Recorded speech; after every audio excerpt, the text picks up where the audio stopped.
जब पंच परिवर्तन की बात परम पूज्य ने सरसंघ चालक जी ने पिछले 4 वर्षों से करना प्रारंभ किया कि संघ की शताब्दी हो रही तो क्या करना, तो अपने आचरण में परिवर्तन करना। ये सारे के सारे पंच परिवर्तन क्रियात्मक ही है।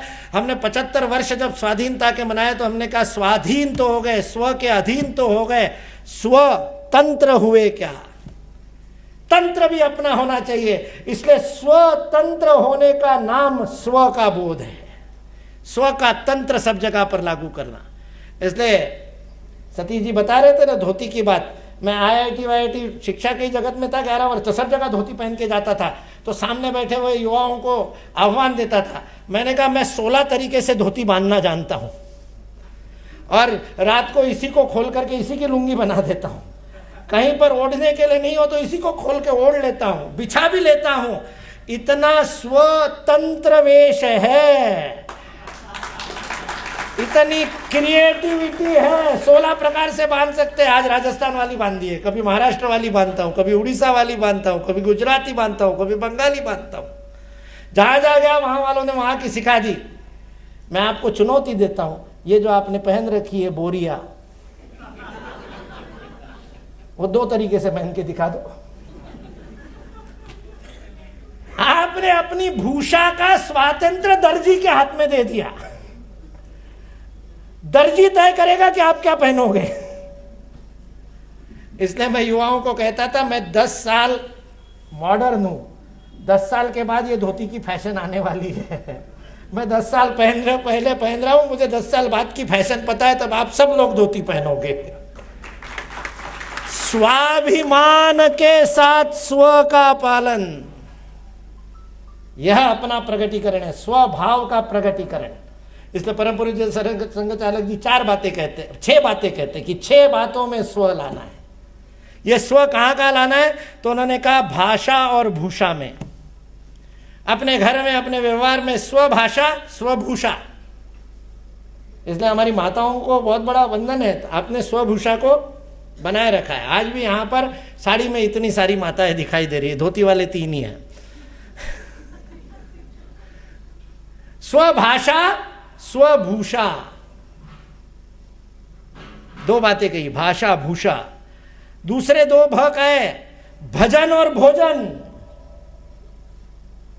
भाषा में है, हमारा कुटुंब प्रबोधन अभी हुआ ना, तो भाषा में अभी एक घर में पंजाब में रुका था हमारे सतीन्द्र जी, जो वहाँ के केंद्र के सेक्रेटरी है, उनके परिवार में रुकने का अवसर मिला। उनका बेटा लॉ कर रहा है, बेटी अभी पढ़ करके एक जगह पर विद्यालय में जाती है। सतीन्द्र जी ने गप्पे मारते मारते कहा, मेरे को तो एक ही बात का संतोष है कि मेरे दोनों बच्चे हम दोनों को माताजी पिताजी कहते हैं। मैंने कहा बहुत सौभाग्यशाली है, अनेक जन्मों के पुण्य से आज भी घर में बचा है, नहीं तो फिर तो हमारी माँ को भूतनी कहने वाले हम सब लोग। नहीं विश्वास, गूगल में इमेज सर्च करके देख लो MUMMY को,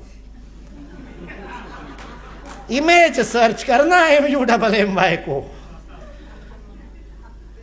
हमारे यहाँ तो, यहाँ मतलब पश्चिम उत्तर प्रदेश में भी भूतनी के तो गाली है ना, किसी को गाली देनी हो तो भूतनी के कहते हैं। अभी तो सब घर में भूतनी के, खुद ही अपने माँ को कहते भूतनी, कहते हो ना। भाषा भूषा कहाँ तक, और पिता को लाश, डैड। पापा का भी बड़ा खतरनाक अर्थ है, स्पेनिश भाषा का शब्द है, जरा डिक्शनरी देख करके शब्द प्रयोग करना चाहिए। खैर छोड़िए, वो आपकी मर्जी है, आपके माता पिता है और उन्होंने ही सिखाया है। भूतनी ने ही बच्चे को सिखाया, भूतनी कहे तो भूतनी के तो होंगे।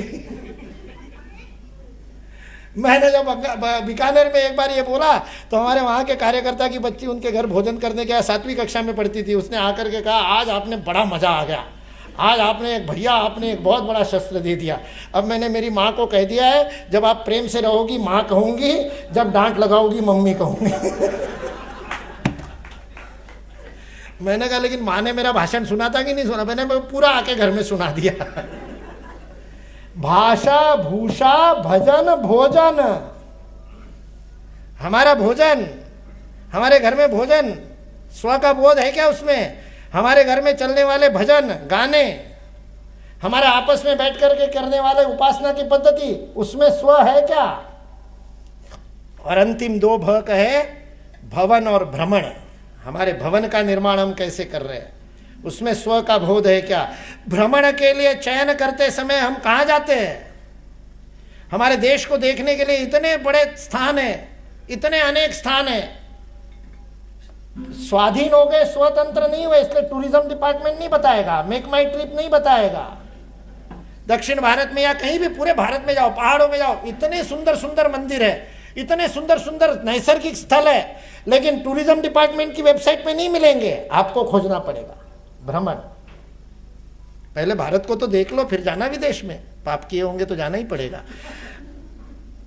नहीं तो भारत में सब कुछ है, क्या नहीं है? बर्फ भी मिलता है यहाँ पर, और गर्मी भी मिलती है, और रेगिस्तान भी मिलता है, और जलप्रपात तो यहाँ से अच्छे कहीं मिलते ही नहीं, और जंगल यहाँ से अच्छा कहाँ पर है? प्राणी भी कौन से देखने हैं जो अफ्रीका में नहीं है, और कुछ दिनों बाद यही भेजने पड़ेंगे उनको।